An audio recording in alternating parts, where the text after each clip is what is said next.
This is an opportunity to really deep dive with an expert in the field, Willem Koenders. And essentially, this is an opportunity to think about both the big picture and the micro picture of what is a DMMA, what is an example of a particularly effective one, what is the current state of data maturity as a whole. So a little about me, and then I'll hand over to Willem, and then we'll be kicking right in. I'm here in New Zealand. I've been with data strategy professionals for about a year and a half now, primarily in a combination of content writer and researcher roles. I would be looking into the intersection in particular of data management and AI. So my particular interest area and real focal point is AI safety. I think of this as being a particularly large-scale world problem. It's one which I expect to develop rapidly in the next few years. And data is, of course, a big part of AI. It's what we might call part of the AI triad. You've got data, algorithms, and computing power.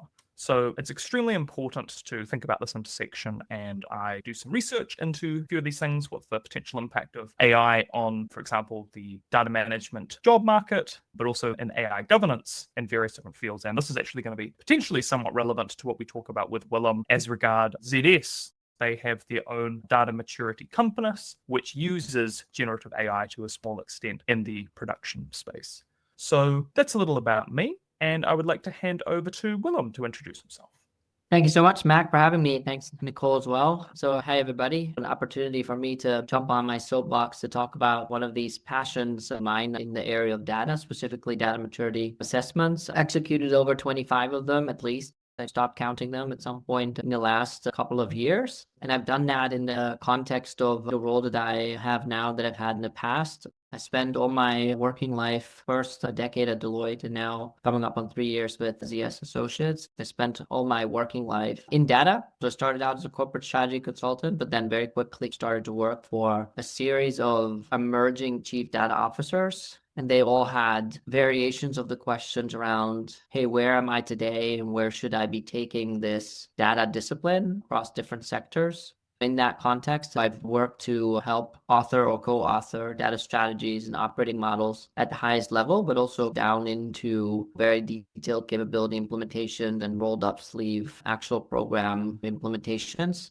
Very often with the maturity assessment as either the number one big activity to get everybody started, or at least as a component of helping to inform the prioritization of specific foundational data capabilities. I get ZS Associates right now, so that's where I lead our data strategy advisory services across all sectors except pharma. Great to be here and curious to see where we can take this conversation and see what topics we can touch, and potentially if somebody in the audience has any questions, obviously happy to take those too.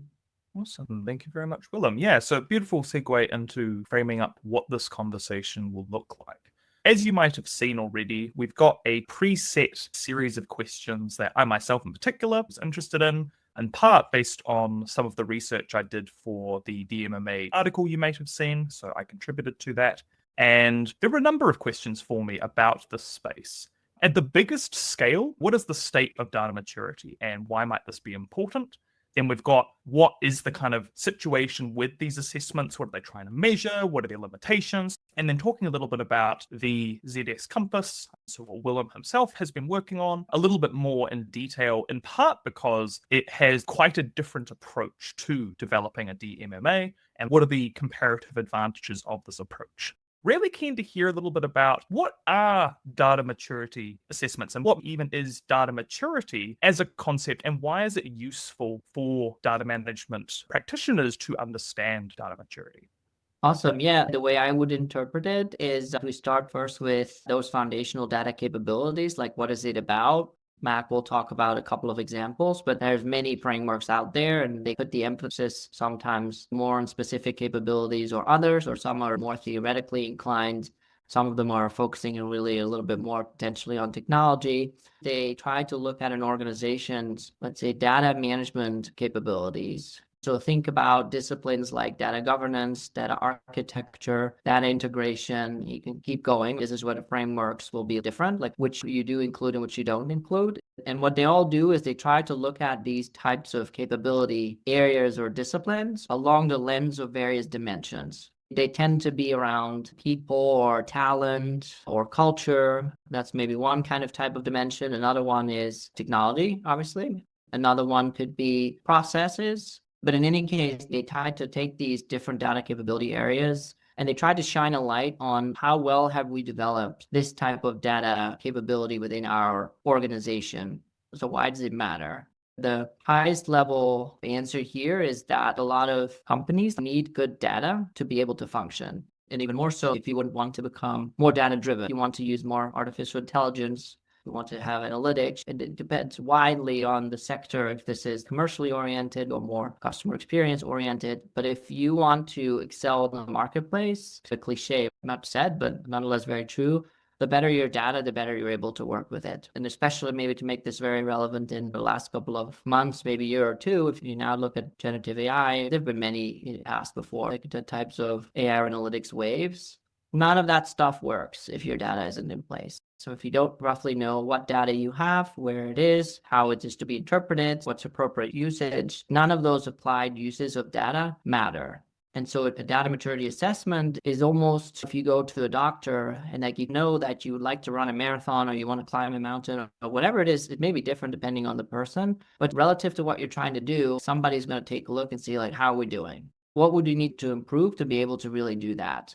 That assessment, that screening, if you will, that's what the data maturity assessment is about. The better it is able to be very precise and crisp in identifying exactly what is wrong relative to what is needed, and the more actionable it is to do something about it, the better the maturity assessment is. Because if you go to a doctor and they just tell you, let me maybe not take an example of a disease, but like just any of them, and you have this, that's when they send you out of the room. That will cause even more anxiety than actually helps you. So it should be a combination of understanding what is the gap or what's going on and how can I do something about it.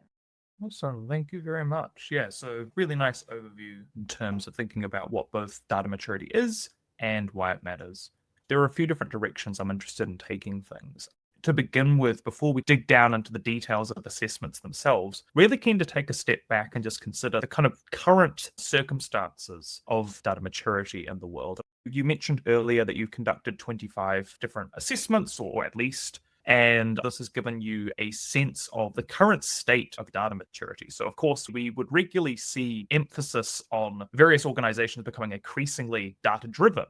What is your gauge on the current state of data maturity? For example, in the US, do we see a substantial disparity between larger and smaller organizations, different sectors? What is the state of data maturity? Because I don't have a sense of what the macro picture looks like. And this can very much feed into a next question, which is asking what might be the key bottlenecks to increasing data maturity. So yeah, really keen to hear, what is your current take on the state of data maturity?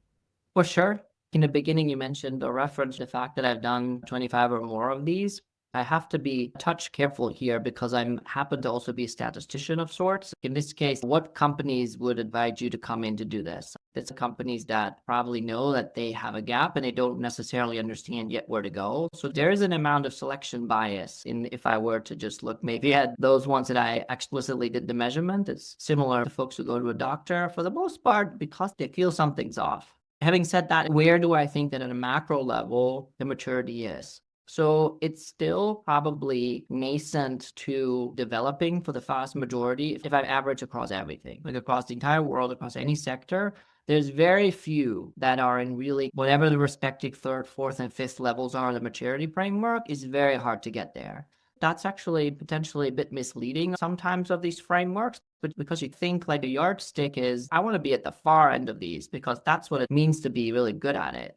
So that's at least one way that I have realized that is pretty radically different from other folks who do this, because I don't think you always have to be. It really depends on what you're trying to do. If you really want to go to a leading practice, take a very specific subcomponent of a data catalog, sometimes that's really helpful, that you should do that, and it's worth the $10 million of investment in a 2-year journey. In other cases, it just really isn't. So even across these different examples, for the most part, I believe they would be nascent or emerging. And then in some examples, they start to be a little bit more mature.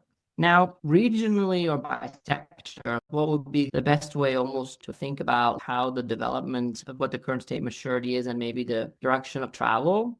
If I take the sectors maybe first, that's where you actually see a very marked difference. So where the highest maturity is actually those types of companies where it wasn't really their own decision to invest in this type of assessment. This was because they were being regulated. So you think about financial sector, you think about healthcare sector, like they were regulated. Let's say my experience in this was paid for by companies who were being told to do it by governance, by regulatory institutions. If you think about the sectors, they have sometimes data governance offices that are now 20 years, sometimes 15 years. They've been there and they've done these types of assessments for a while.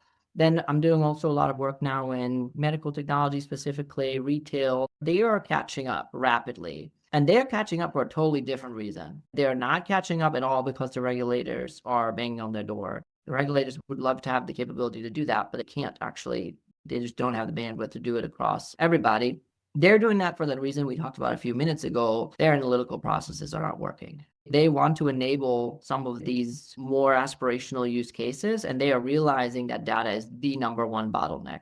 And that is why you're seeing the interest for these foundational data capabilities, once again, being in the center of focus for a lot of these companies to start maturing them. The last dimension maybe you mentioned was small companies, big companies. It is almost invariably the older the company or the more complex they are, the more this type of analysis helps. I've had several times in the past companies reach out who had 300, 400, 500 people, and they were interested in learning more about doing this type of assessment. I answered to them, I'm happy to sell you the product, but I think you don't really need it. For you, it's actually relatively manageable still. It's a couple of conversations and you should be having a pretty decent idea about what to do. These maturity assessments and their value increase exponentially with, for example, the level of federation or the level of regions that a company is in. So if you have individual business units or individual functional areas who are independently managing a lot of the data landscape, the more it will be useful to have a flashlight or a yardstick to figure out how am I doing across the company. Maybe let me leave it at that.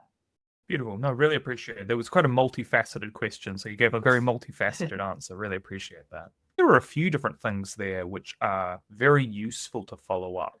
So the one that I think is particularly of interest to me at the moment, thinking about the macro before we dive into assessments with the next question, is, of course, purpose-driven development is exceptionally important. So what you're talking to with the aspirations to levels 4 or 5 of a respective assessment isn't necessarily strategically calibrated for any given organization because they're actually going to function at a higher level if they just focus on a lower level of data maturity for one reason or another.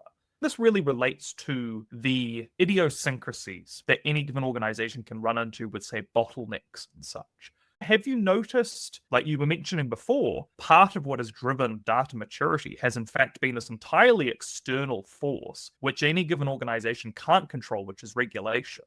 Do you have a sense of, firstly, what are some of the key bottlenecks that organizations that are lower on the data maturity level are experiencing and how they might overcome some of the more common bottlenecks that are being experienced?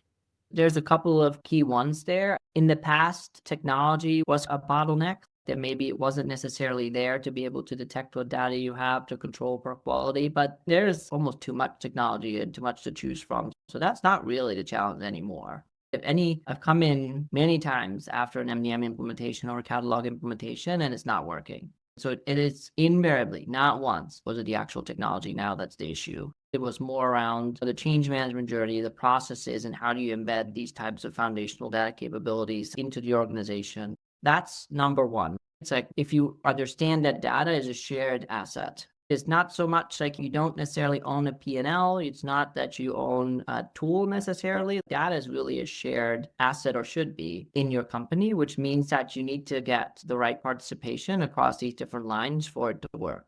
But getting that done is invariably then going to run into like prioritization discussions where, hey, I already have a job. Now you're asking me additional things to do. Be it in the specific context of participating with an assessment like this, or in the broader journey of now building out these respective foundational capabilities and maturing them further. What other bottlenecks are there? Those are probably some of the main ones that I would mention. Sometimes the bottleneck is there's no clear ownership. I don't mean yet data ownership, but ownership of this cross-functional theme. If you have a chief data officer, and that's also why I'm biased in that way, because I've seen that journey many times, it becomes a very natural way for them to actually get grounded in what are the right, where are we today? What's the baseline? Where are the gaps? But if there's not really a natural ownership where there's broader cross-functional theme of data, then that's another bottleneck, because then who's going to start? Who's actually going to say that is actually my job? A lot of roles in the enterprise technology side of any organization, they will, and they're right, they will say, I am in charge of implementing a lot of technology respective to the requirements I've been given. I haven't been given a strategic mandate to look beyond some of these things. Similarly, on the business, I'm generalizing across regions and types of organizations now, but for the most part, they tend to be focused on their commercial goals. So data governance or this broader data maturity isn't necessarily for them always top of mind. That is actually going to help them in the short term. That's where we touch on a final bottleneck of sorts, which is this topic of data literacy or data cultures. Do we actually understand why you need the data? What kind of data do you need? For what purpose? And how do you understand that a lot of things that may be happening in your company today, ranging from business processes that are broken, a lot of manual activity to bad customer experiences, actually relate back to you not having the right data in the right spot at the right quality.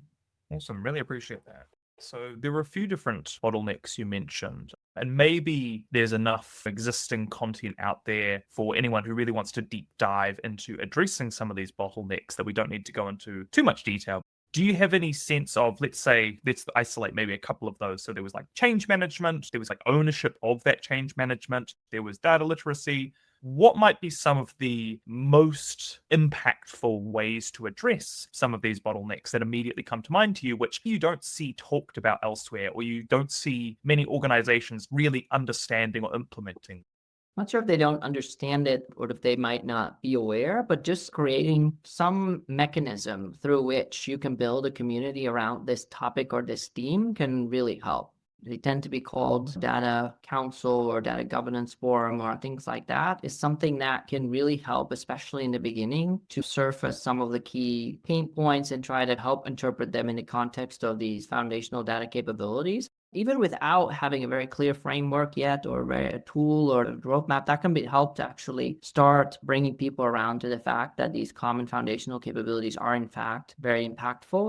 That's probably one of them. Also, just understanding organizational change is very critical too. So if you really want to get on the agendas of different people, I know you focus on DMMA DM Book 2, which is a splendid foundation, but you cannot come waving with that book in the face of business people. They will just like, what on earth are you doing? I have no idea why that's going to be relevant to me. And so there needs to be some investment in making it very explicit, very specific. How exactly is some of these foundational capabilities going to help me? Like in the financial sector and the healthcare sector, the regulator just said, I'm going to turn off the light if you don't do this. And so everybody understood, and they didn't really question, is this worth $10 billion, sometimes $100 million actual data governance program annually in, let's say, in the US alone. But like these companies that are in other sectors where that mandate is not so strong, like the ones that help to break through that initial impasse, but then not just have that window where, forgive my language, data is so shit that everybody says, okay, now we've got to do something about it, but then actually continue to maintain a very clear, recognized business case is where you see a lot of companies breaking that impasse.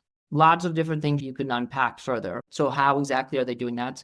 Think about data products, for example. Think about thinking as data as an asset and holding a portfolio of data assets instead of talking about data quality tooling or data architecture. Really talk about specific assets that are driving explicitly recognized use cases. The companies that I've at least had the pleasure to witness that are able to break through that type of thinking and to make clear to the broader organization, like the type of value that they're driving, that's where you see the biggest progress.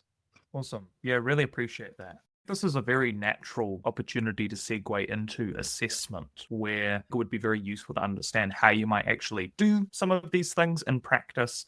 And it would be very useful to try and tie it to DMMAs for how might a DMMA elicit some of these potential next steps? Because in practice, my sense of what a DMMA is trying to achieve is to inform decision making about what are the most impactful changes that we can make to improve our data maturity. Right. How might one of these DMMAs elicit some of these recommendations that you're proposing? And what limitations might they currently have? Are they failing to find these kind of opportunities for improvement?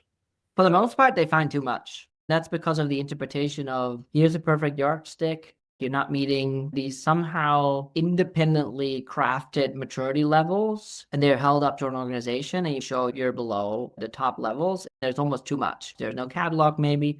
Ownership is lacking. Maybe quality tooling is not in place. People haven't even realized that there is a connection into the architectural world. There's almost always too much. So actionability is really all about not just being very specific about things you could do, but also prioritize those, and not just prioritize them, but sequence them as well. It's very hard for me to talk about this without reference to the work we're doing ourselves, because that's the work that I was doing. I did probably a dozen of them without having this newly redesigned process solution that we have in the old style way. You have this framework, you ask a bunch of questions, review materials, you talk to a lot of people who at times don't want to talk to you, but you do it anyway, and then you go through this whole analysis. It's all confirming what they already know. We already know we don't have a catalog. We already know we don't have quality. That's why we hired you. So you get this type of initial frustration maybe and fatigue sometimes, because it's not the first time either that they're trying to do this.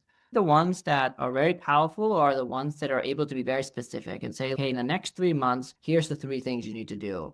Once you've done that, it unlocks the following couple of things. So if you take the example of potentially there needing to be an internal marketplace of data, which is a very popular thing for consultants to convince companies of that they really need it. And sometimes that's fine. Sometimes that's also the case. For example, if you have a vibrant community of several hundred data scientists for different reasons across the company, and again, definitely if the company is active in different regions, has different business units, almost certainly this makes sense. It will be very hard for me to think of a situation where having a marketplace of sorts would not help. If you actually haven't yet established the concept of metadata and who owns it, what's the life cycle, what are those minimally required attributes?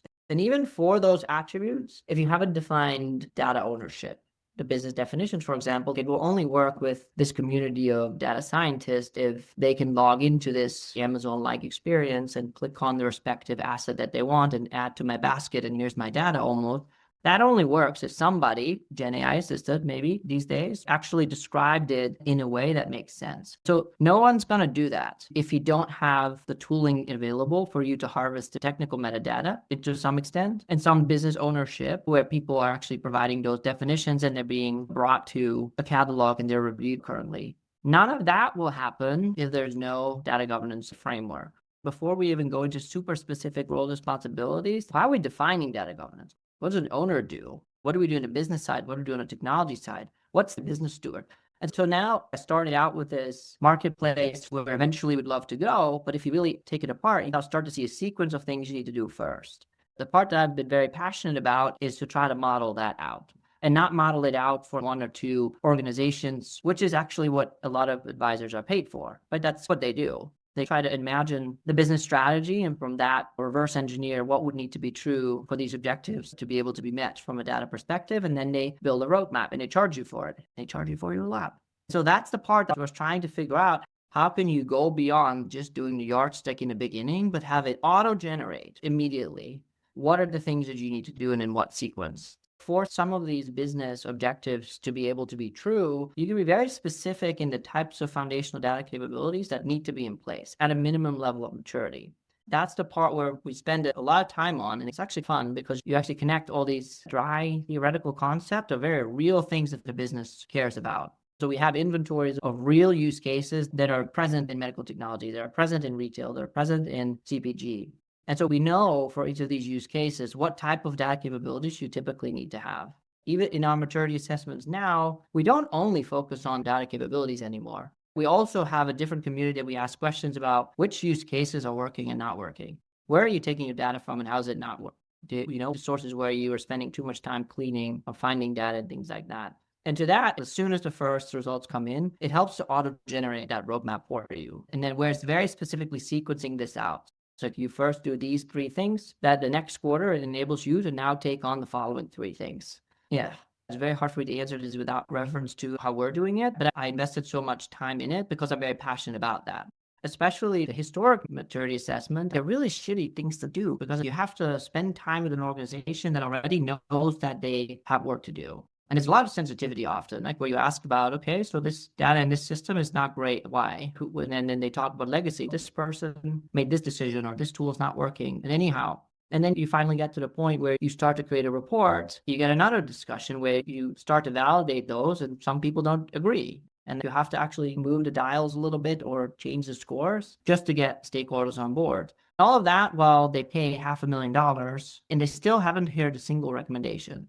All of that back to the maturity assessment that I think is powerful is like, how can we focus on the stuff that matters? Like you're a relatively small company in healthcare, or you're a massive financial conglomeration across the world. The question should be different. You being able to uniquely contextualize the assessment to the unique nature of the company and then to be very actionable, that's where the gold is. That's where they become useful. Awesome. Yeah, really appreciate honing in on prioritization there, because this is a key question within the context of DMMAs is what are they producing as a final output? And how can that be interpreted as effectively as possible? Because at the end of the day, any given organization using a DMMA is using it to inform real world decision making. The term that is like very useful here from economics is marginal value, which is the idea of for some amount of additional resources, how much value can we create?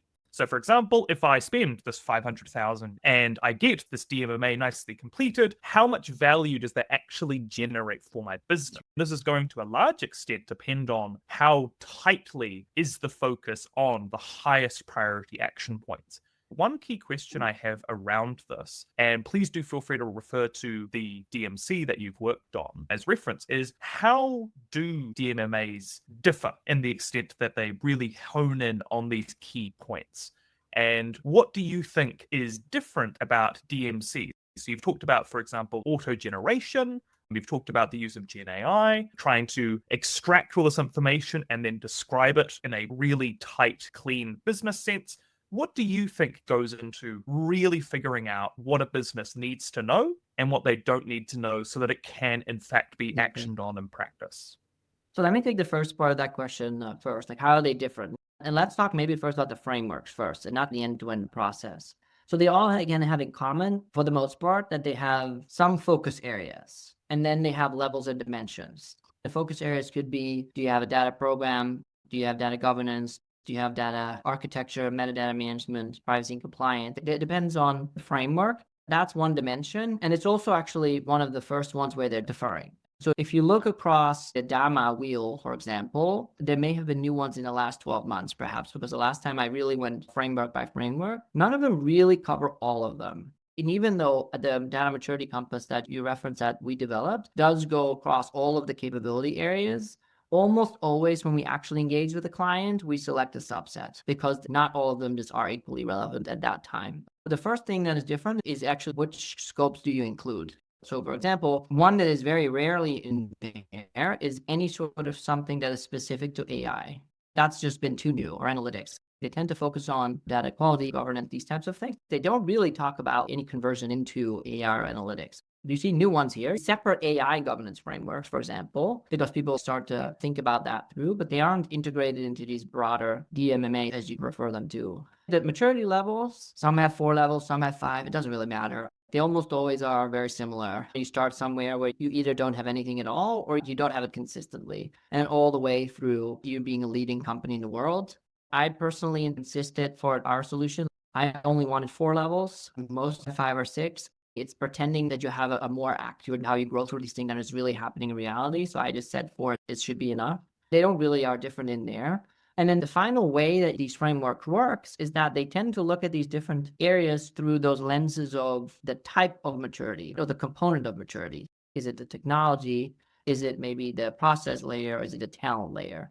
To call out one difference, at least I personally noticed in the maturity frameworks, is that almost invariably, you did the research, Max, so you correct me if I'm wrong, or you found some who have changed for the better in the last maybe year or two, but almost invariably, they don't actually look at how much of it is done in practice.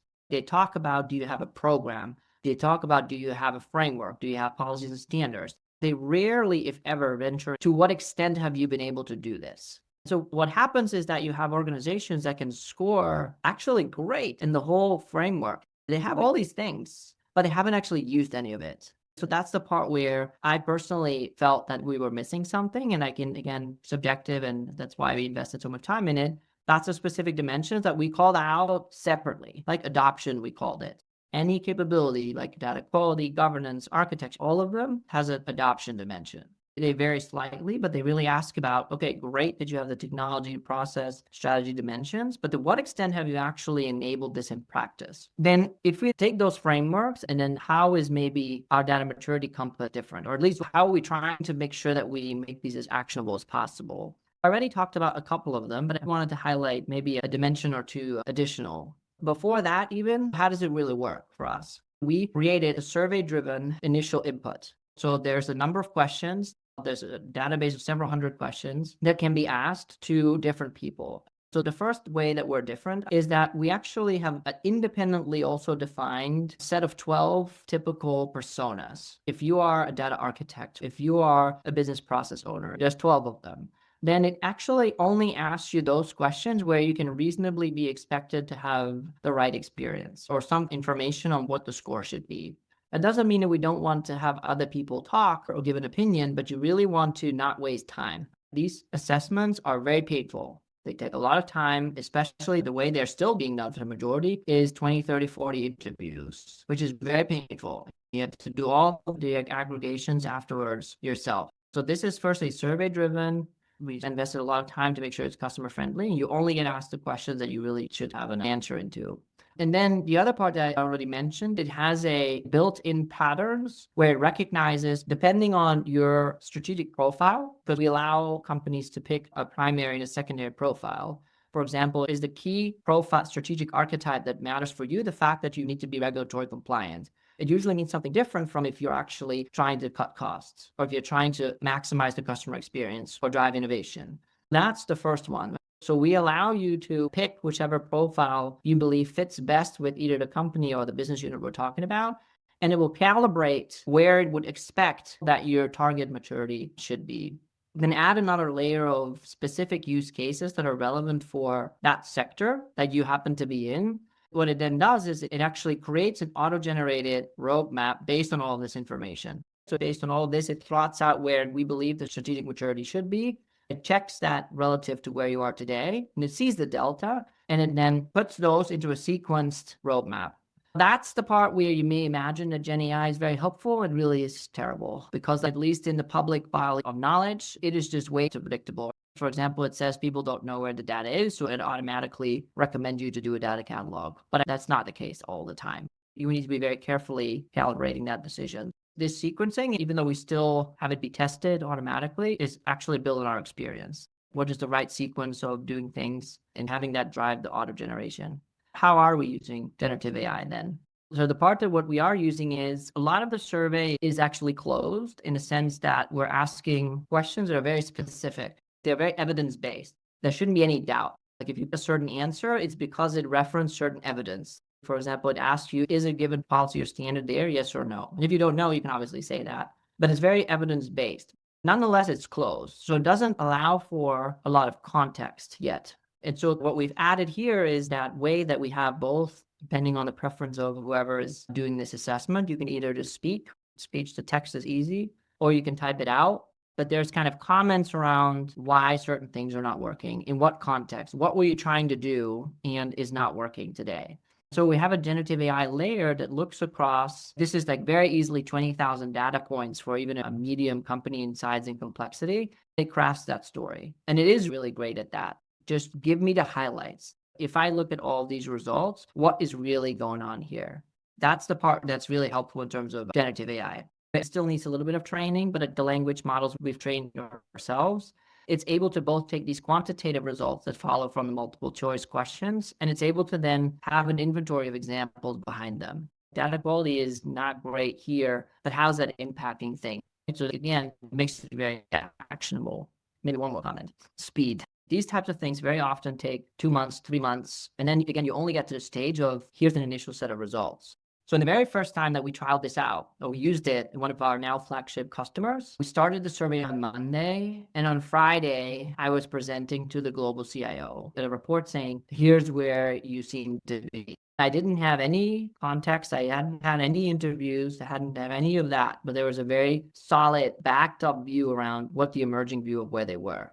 As a CIO, you're obviously not blind in the sense that she wasn't aware of things that had been matured or not, but it gave her a very solid footing to see certain things confirmed, and actually others were maybe a little bit more surprising.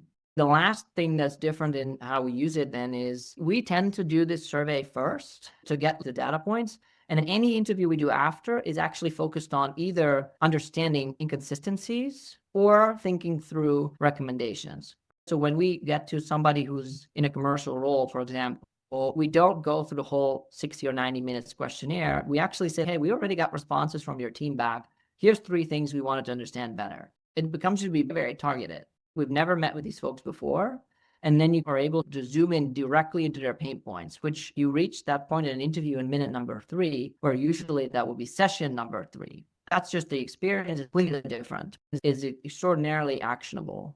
Really appreciate a thorough response there, Willem. You touched on a number of different things that I was looking to ask about. And for the sake of time, that's remarkably convenient. So I appreciate that.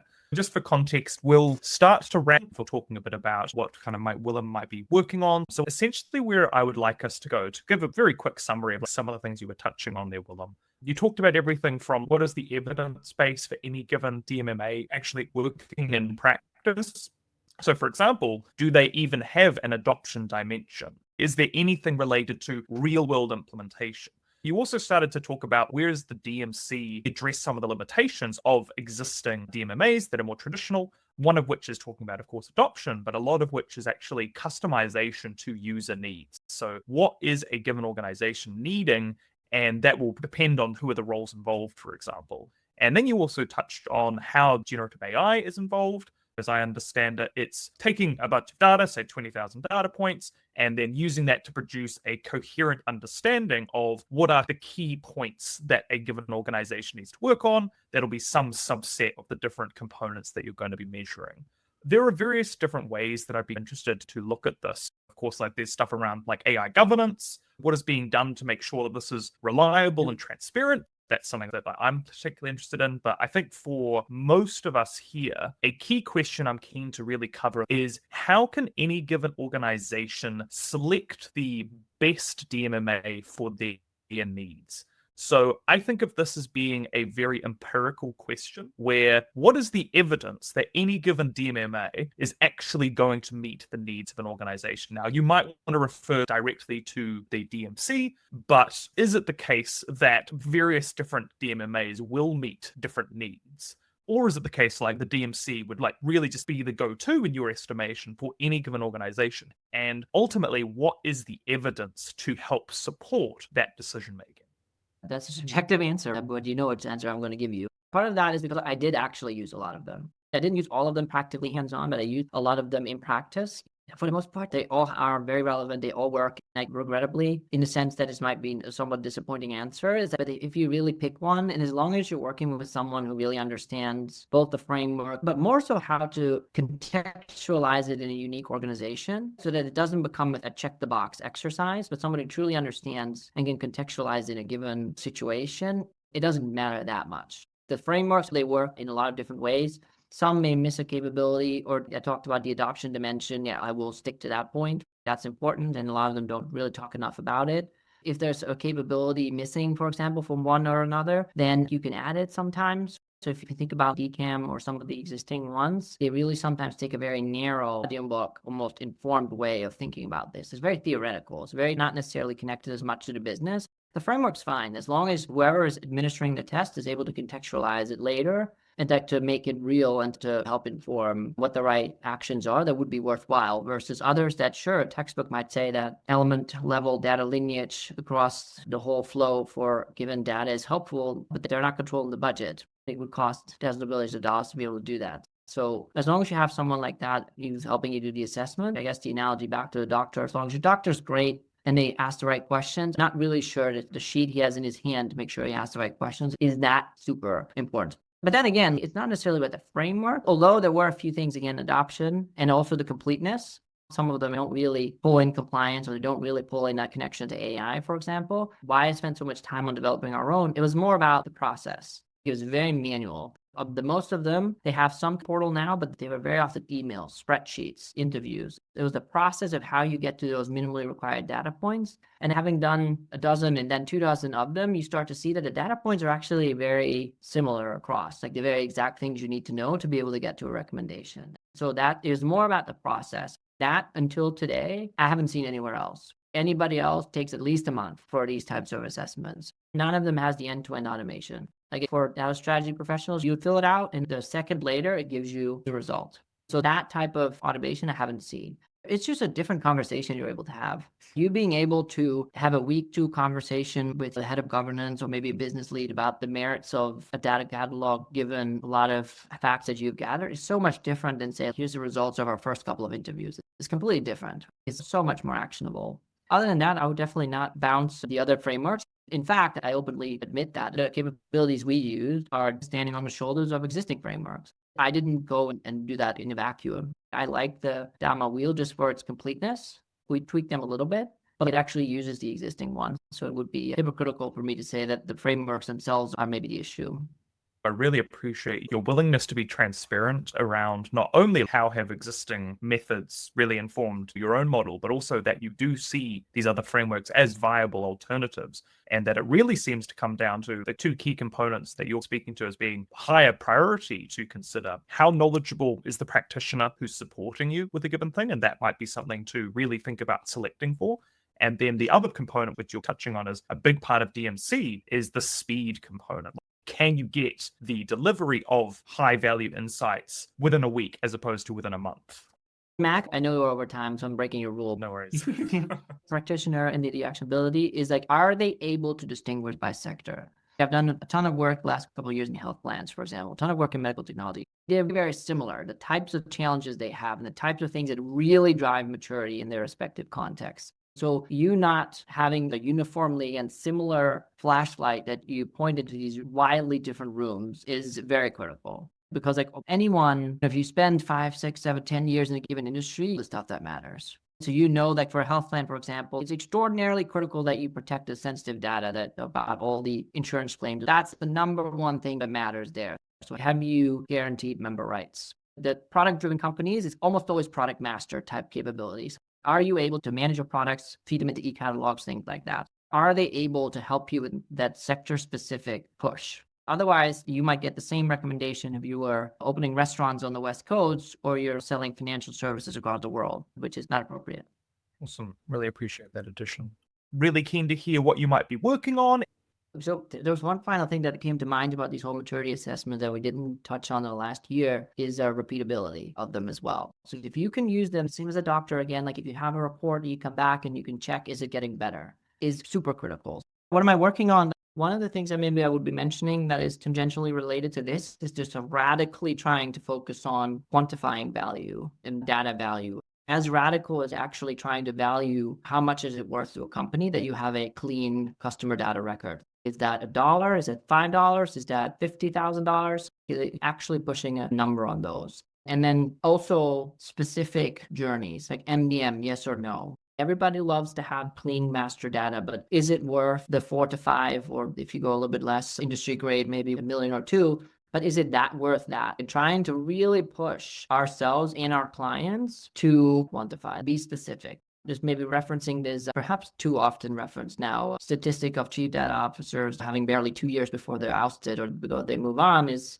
it continues to be by the business case. Are you able to be very explicit about, I need these people or this tool, etc., and this is how I'm making an impact? If I have to mention one thing, what we're spending time on, that's been a very interesting and rewarding one. Awesome. Thank you very much, Willem. This is a very interesting topic, and I'm always cautious of the likes of Goodhart's law as being something to consider whenever quantifying a bunch of new things. This is a really important space for the purpose of actually understanding on a basic level, like what is happening and how valuable is this to me. And 3 metrics is better than 30. Do you have the right ones? It's not about creating a long list of dashboard. The people who really sign the checks, they are going to ask you the question, like the real question of impact.